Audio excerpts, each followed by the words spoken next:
We're very lucky to be joined today by Michael G here at the Royal Conservatoire of Scotland as part of the Big Guitar Weekend.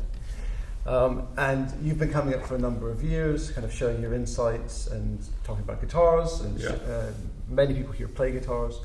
And it's a complete pleasure to have you here with us. We were playing on two of your guitars today. I play on a cedar, and Stuart was playing for the first time actually on a spruce, so it was kind of a bit of a challenge for you to do. So maybe you could tell us a bit about how you got started with the guitar, either as a player or as a maker, or how you began. It's a story. It's a funny story, I think. But I was, and I remember it like it was yesterday, although it was way over 50 years ago. I was 11 years old, and I'd just gone up to the secondary school, and our music teacher announced one day after their music lesson, he said, if anybody's interested, I'm going to run a guitar club after school, and if you want to go, you can put your name on a form and you can just come along. Now that meant, because it was after school, it meant that to get home we would have to walk home because the school buses had gone, and it was like 3 miles away. And anyway, that was that. The following day in the playground, this little kid who lived in the same village as me came up to me and said, do you want to go to that guitar club? And I said, no, not at all. And he says, well, if I give you a Mars bar, would you come with me and walk me home? Because he didn't want to walk home in the dark. So I said, yeah, absolutely, I'll come. So following night, I went to the guitar club with him. He gave me the Mars bar. And then we were all given a guitar, and we learnt to play 2 or 3 chords. As G, I think we learnt a little song called Take Off Your Hat, Tom Dooley, or Roll Off Your Head, Tom Dooley, or something. And we did that, and then they put a film on, and in this film they were talking about the guitar in Spain, and they were showing little like clips of a guy making a guitar, scraping the sides, and I was like, oh wow. And then they showed like in the streets in Granada, they were filming inside of guitar workshops, and I could see people just working on guitars. And literally, I had this like head explosion. It was just amazing. And I thought, I'm going to do that. That's what I'm going to do. And basically, I went home that night. We walked home. I went home, and I said to my parents, I'm going to be a guitar maker when I leave school, because that's, this thing's just happened. And from that moment onwards, I became obsessed. And that's why I brought this. I became obsessed with the guitar. So everything I was doing at school, in our woodwork class, we were making a little box to keep your shoe polishes in and brushes. Well, my little box suddenly got a neck on it, 3 pegs and a lid and a hole, and it became a kind of a guitar. And in pottery class, we were supposed to be making a vase. And I thought, well, the guitar's got a hole in it, it's kind of contained. So I made this. This is my very first guitar, and I signed it on the back. It was when I was 11. And this, I became just a little bit obsessed with the guitar. So roll on a few more years. I couldn't find information about guitar making, but I've read books in the library about violin making. So it was the making of the guitar. I just wanted to do this. And the same music teacher, when I was 14, he gave me a little brochure, and it was details of a place in London that they had a course, a musical instrument making course. And I applied at 15, and incredibly, I was accepted. So at 16, I moved to London, and I did it was a 3-year course. At the time I joined, they didn't actually have a tutor. So when I joined, there was no one there. There was 5 people in the workshop left to their own devices. And was this teaching how to make all instruments or guitars? Or? The department was the musical instrument department, and they had violin making. That was separate. They were very superior. There was harpsichord. There was woodwind. And there was early fretted instruments, so lutes, citherns and stuff. And then they had this sort of side workshop called Modern Fretted, where anything from basically what you'd say a modern guitar, but quite a few guys wanted to make electric guitars and stuff. But as I say, there was a guy who taught part-time there, and a position had been advertised for the full-time tutor, and he didn't get the job, so he was really quite angry. So when I went as a first year, there was 5 of us initially. He didn't want anything to do with us, so he just, that was it. He wouldn't teach us. But then the seniors from the college arrived one day with this other person in tow, and his name was Herbert Schwartz. And he actually saw me. I was trying to scrape a piece of maple, and I didn't know what I was doing. I'd been given a piece of wood, and I'd got a metal scraper. And he looked over at it, and he saw it, and he took out a little piece of steel out of his pocket and said, "Oh, let me just have a look at this." And he stropped it and pushed it along, and this huge shaving came off this wood. And I thought, wow. And then they said, "He's going to be your tutor." I thought, we've hit the jackpot here. And Herbert, his whole family, he came from Czechoslovakia, on the border with Germany, and his whole family, the whole family tradition was instrument making. Guitar making or instrument? Instrument making. Okay. So mandolins, everything, bazookas, everything. But obviously guitar as well. And he became our tutor in that first year. Well, he became our tutor for the whole course. But he was just solely responsible for this year. So like us 5, that actually went down to 3. And it was just like an apprenticeship with Herbert. And that's how it all began. So I actually was at the college in 74, and I did the 3 years there. I made about 12 guitars in that time, maybe more. But so I'm curious, so when you're doing a course like that, does your instructor say, this is the production, this is the manufacture of the instrument, or are you talking about how you produce the sound? That's a little bit esoteric concept. No, it was about, I guess it was the mechanics of this is how you make. But the great thing about Herbert, he would never dictate. He would never say, you have to do it this way. What he would say was, well, this job or whatever, you can do it like this, or you can do it like that, or these people do it like that. You decide what you want to do or how you want to do it. So he never forced his own ideas onto us, which kind of gave you a freedom, because I was very passionate about classical guitar. I didn't want to do steel string or electric or anything, so I was very focused on that. And I was obviously by then reading books about guitar making, guitars, and I played. Once from the guitar club, I went home, said I'm going to be a guitar maker, and by the way, can I have a guitar for Christmas? And I got a guitar, and I studied guitar playing for 5 years. It was okay, did some grades, but it was still, for me, I was just very focused on the classical guitar. And at the early stages, did you have any specific makers or guitars themselves or guitar players that you really wanted to emulate or aspire to? There were many. There were Bream and Williams were the players, and Segovia, of course, Segovia. But then I discovered Narcissa Yepes.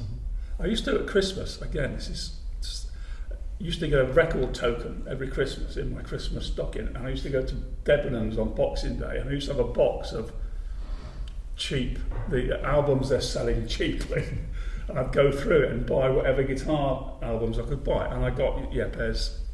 I got this fabulous album by Mario Perodi, which is still one of my favourite albums. So players, there were a few players that I liked to listen to a lot.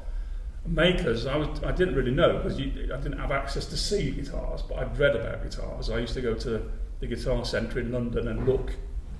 So there were obviously Bernabé, Marin Montero, but then the historical guitars, I didn't really get to see many, so you read about them. But as time went on, I did get to see some great historic guitars. So there was no particular maker, just a group. Yeah. And then, what led you to you then moved back to the Midlands? Is that right? I moved back after that. Yeah, I mean, again, a naivety of youth, because I didn't, having done 3 years at the college, I was going to be a guitar maker, but how that was going to happen, how the next step to getting a workshop, setting up, starting a business. I was 19. I really didn't have a clue. So, and then my father was a great craftsman and a builder. But he was a fantastic craftsman. He came to pick me up from the London College. I bought a lot of wood. I bought tools and stuff. So he loaded the car up with the tools, and we got home and left all the stuff in the car. And then we went into the house. This is just how it happened. And having a cup of tea, and he said to me, "Where are you going to put all this stuff?" And I said, "Well, I'll put it in your garage if that's all right." And he went, "Well, I've built a potting shed in the garden." It's funny, because my dad was not a gardener, and the pot was a bit odd. So I said, "Oh," so I went and had a look. And our garden wasn't very big, but in the back corner of our garden was this new building, this new shed. Well, it was a brick built with a big glass window, and I went in and had a look, and inside there was a bench, funnily enough. And he said, he said, "Well, you can put your stuff in here if you want." So I said, "Okay." And I did. I took all my wood in there, and then he said to me, "Have you got a bench vise?" I said, "Yeah, I bought one." He said, "Well, maybe you could put it on that bench there." "Yeah, I could do that." "Well, maybe you could work in here then." I said, "Oh yeah, well I could." Yeah. So literally, I mean, he'd done all I didn't know. It took me years to actually work out. He'd never built a potting shed. He built that in preparation for me coming home. Yeah. But it just happened. So I literally left college and just stepped straight into this workshop and started to set it up properly. I went to the employment office, because you had to sign on with to get your unemployment benefit, which I was entitled to because I technically wasn't employed. So I went and signed on, and I said to them, because they used to find you jobs and send you off for interviews, and I said, "Look, can I sign on? But I don't want a job because I'm going to be a guitar maker."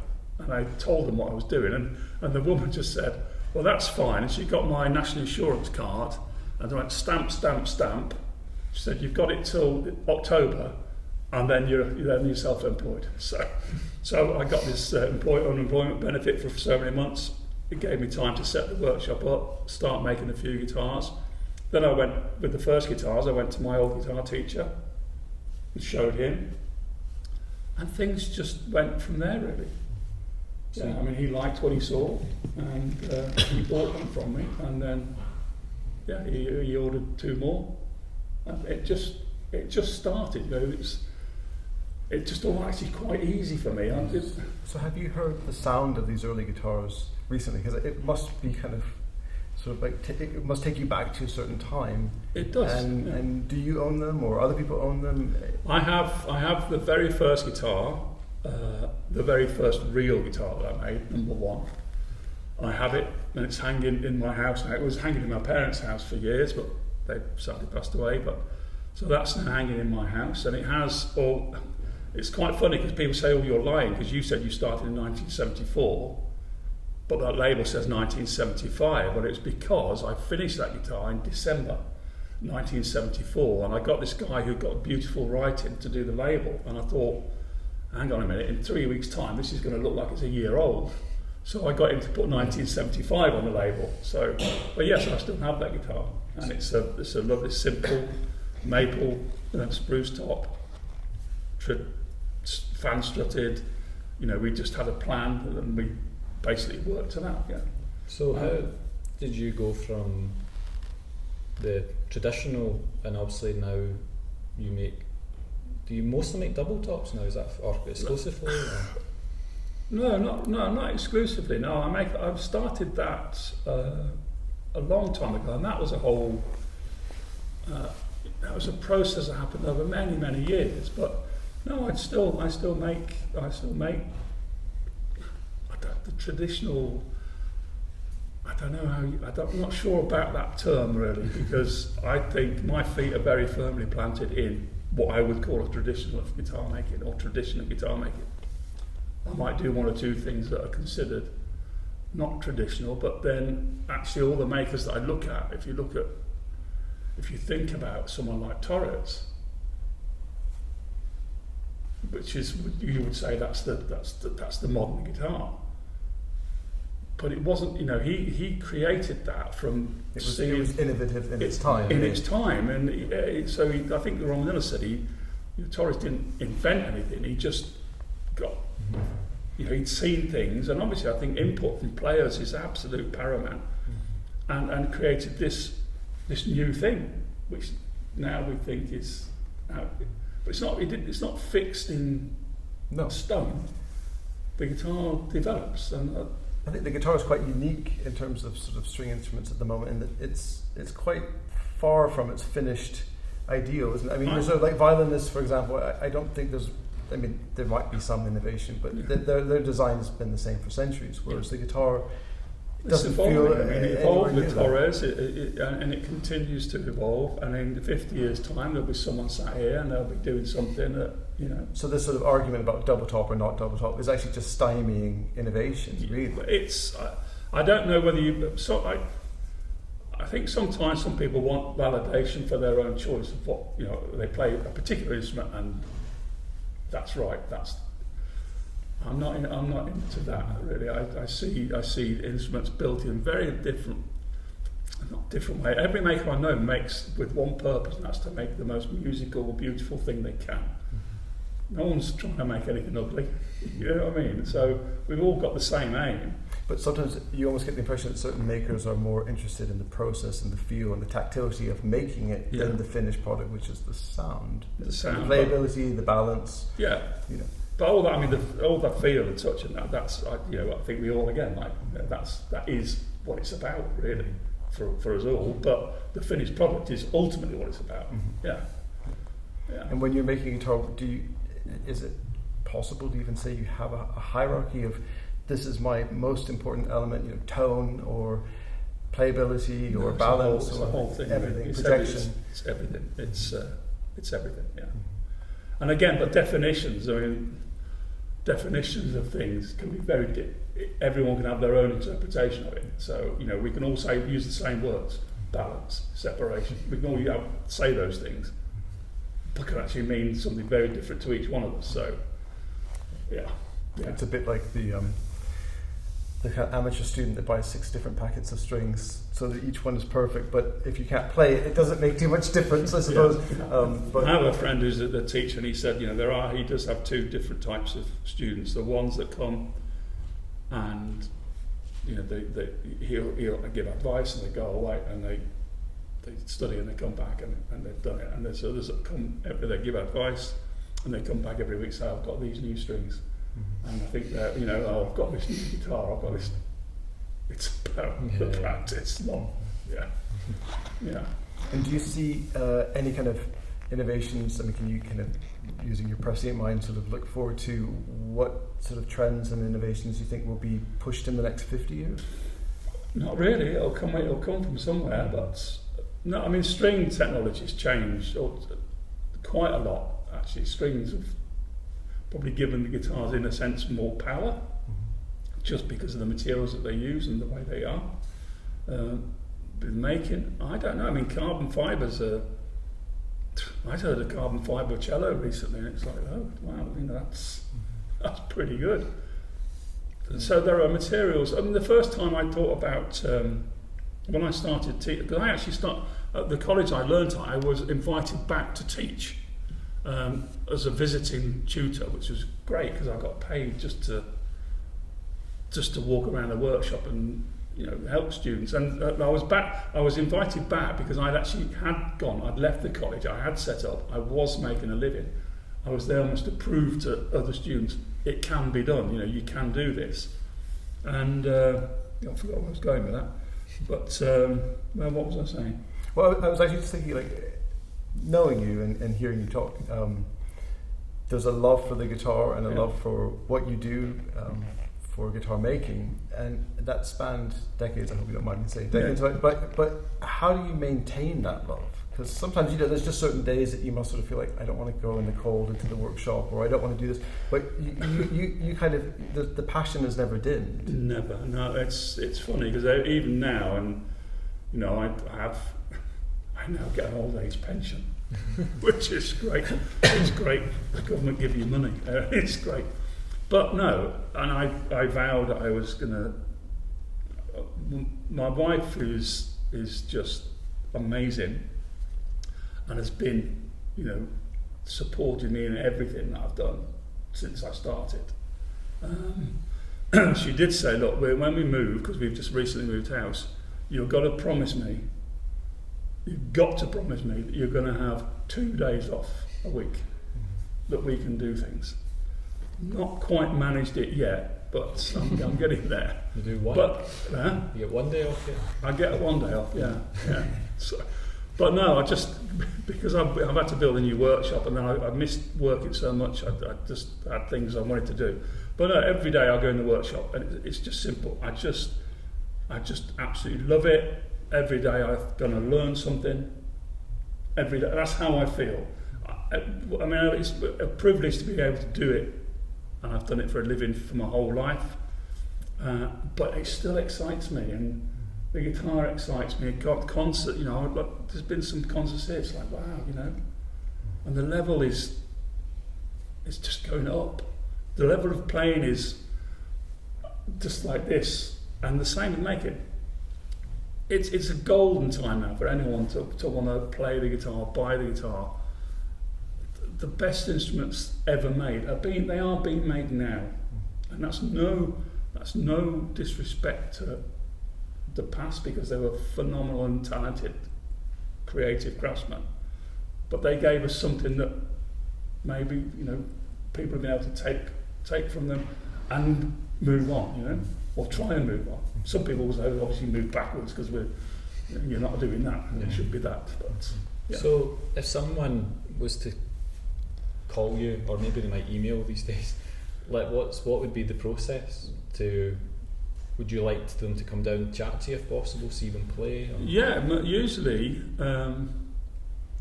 Email. That's the thing. Email. I've also got a weird thing. I've got letters.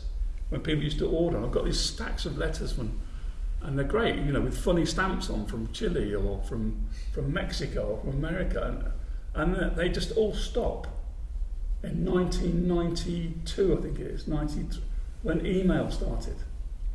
And it's just weird. Anyway, so it's email. People usually people give you a call, email, and in my case, people in the main have said, I've played so and so's guitar, or I've tried so and so's guitar, and I really liked it, and and can we talk? And it goes from there, really. Yeah. And do you have any players who you particularly like the way they play your guitar? And is it kind of an upsetting thing to see someone maybe not quite understanding how the guitar works? Not really, because eventually they will. Mm-hmm. But players, I mean, again, I've been really lucky, and I think players, you're also generous and kind. So when a new maker shows you a guitar, you're going to say it's lovely. Oh, it's wonderful. What you really want is honesty. And I was very fortunate that a couple of people that I met, one was a guy that ran a guitar centre, Robin Pearson. He was very honest and would say, and actually David Russell, I knew David as a player. I'd read about him in magazines when I was studying in the college. I'd seen he was quite talked about as a young up and coming player, and I got to see him in concert. I took with a friend. We took a group of students to see him play in concert in Nottingham. It was a spectacular moment, and I did write to John Gilbert, the guy that made his guitar, and say it was like someone just pulled cotton wool out of my ears. When the first time I heard David, it was so so perfect what he did, and accuracy, musicality, everything, and it sparkled the whole thing. So, and then I actually, it's going off a bit, but I'd been approached by another guitar maker who was quite well known. This is when I was in the 80s, to make a guitar for him, because he'd got a lot of work, and I was just starting, and I started making guitars for a guy called Martin Fleeson. He made a guitar for John Williams that year, and so I just come to this agreement with Martin that I would make a guitar. It's my guitar, but it had his rosette and head design, and he sold it mainly into Japan. And Martin passed away, and Martin also knew David Russell, so there was a memorial concert for David. Just before he passed away, Martin asked me to finish his last guitars, and there were 10 of them. So it was a heck of a lot of work, but I finished this last 10 guitars, and then it was suggested that David would play one. So that's how I got to meet David Russell. I took the guitar up to Chester where the concert was, and he played, he performed on this brand new Martin Fleeson guitar. And I got to meet David, and kind of our paths crossed a few times over the years, and a couple of times he visited us and did concerts in our area and stayed in our house. And he was just really great, because I mean, as a teacher, I don't know if you've ever had lessons with him, he's perfect. But as a critic, very, very gentle, very, very kind, but always very to the point.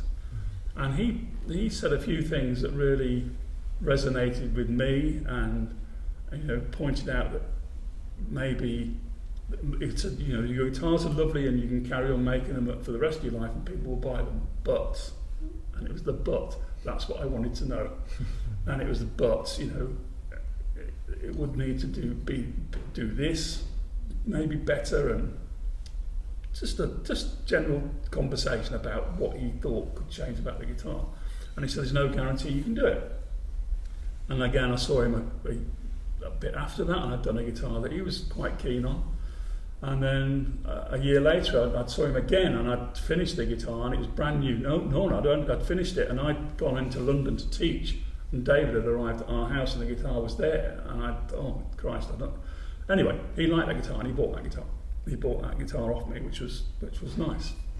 And he didn't use it for a long time, but it was nice that he bought it and enjoyed it, and but it was a validation of yes, you have done that thing, So players like David, input from people like that is fantastic. An honest input from players is fantastic, and everything really from a making point of view, I think is led by the input you get from players. Because it's maybe difficult for, like, you were fortunate that basically David Russell got to play a guitar you'd made. But for other makers, they might just be selling to sort of amateurs and things that they maybe can't give, like they can't give the advice David Russell's going to give you. But so that was really great. So it's one of them things that happened. I think access to players is also it's easier now. You can sort of rock up at a thing like this with a guitar and get to show people, but it's getting them to be honest.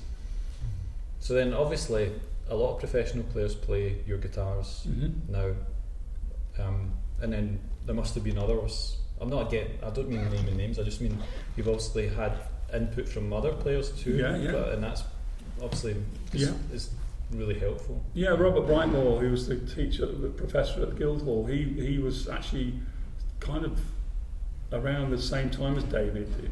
I got to meet him, and he became a great friend, and was a great critic, and very analytical and very incredible musician. I mean, talking to someone yesterday, I think Steve was saying, phenomenal musician and guitarist, and he was really good with his input. But I'm thinking about it, I don't really believe a lot in luck, but I had a lot of luck. I did meet some really good players, and it was never by design, it just happened, So say someone played your guitar, I'm sure this happened, and they said something like, I want a bit more of this, or when David said whatever he said, like for instance maybe he said, could it have a bit more bass or something down in How would you do that when you make the next guitar? I think, when you made... For me, there was a very strange point, and this doesn't apply, I think, now to younger makers today, but for me it did. I think I made about 100 guitars, and at that sort of point I thought, I kind of know what I'm doing now, so I'm not thinking of any of the technical stuff, how to set the neck angle, the body, to get it all, the mechanics of it to work right. So then, like I say, you're touching wood, you're feeling wood, you're flexing it. I used to weigh the wood and all sorts of things. You just get an understanding of the wood. So when someone says, I really like this, but, how about could it be? You think, well, yeah, if I open this out a little bit, if I leave a bit more wood weight there, or brace it in a different way, without changing the character of the instrument, we might get that, what they're looking for. It's an interesting thing I've found is when you have a maker like yourself that's established, you could have maybe 6 well-known makers, and you can tell who made each one because they've got their own sound, and it's hard. So you could all be given the same materials, and it would all sound like you. I find that really interesting. So there's obviously an intuitive thing going on. I think that there is. There is. Yeah, definitely. And what aspects of guitar making, in terms of the finished product, I guess the sound, are unpredictable? I think something that affects players a lot is actually the tension and how the string feels, and that can change with the minutest thing in the way you construct it, how you actually put it together. So I think that it's a little unpredictable. But and it kind of leads me on, so it's a little bit of a kind of slightly airy-fairy question, really, but I find it quite interesting, the idea that when you have a new guitar, that the player actually affects the soundboard and kind of affects how the guitar develops and sounds over time. So it's almost as though you have kind of a ghost, a kind of a reflection of someone in that instrument. And how does that happen? I mean, how is it that the player can kind of affect the guitar and change the sound over time? Because all of your guitars, like Stuart was saying, if you had sort of 6 different guitars, 6 different players, over time they would evolve their own lives. I have some guitars. I have a friend. They always say, other people will play the guitars that he's had, and they'll say, "Well, that's been T-note," because he plays in a certain way, and he develops the guitars in a certain way. I think it is, your own attack. Every one of you is different, and over time, the guitar is responding that way. It's responding to you. So then, if you had a guitar that was T-note or Bream, just like that, it would always have this reflection of that player within. Yeah. Interesting. Yeah. Well, thank you very much for talking with us today. Oh, it's been an absolute pleasure, and we could talk on for hours, but obviously there's the rest of the weekend events to happen at the Big Guitar Weekend at the Conservatory here, but it's been a pleasure to speak with you today. Thank you very much. And not too much waffle. Okay.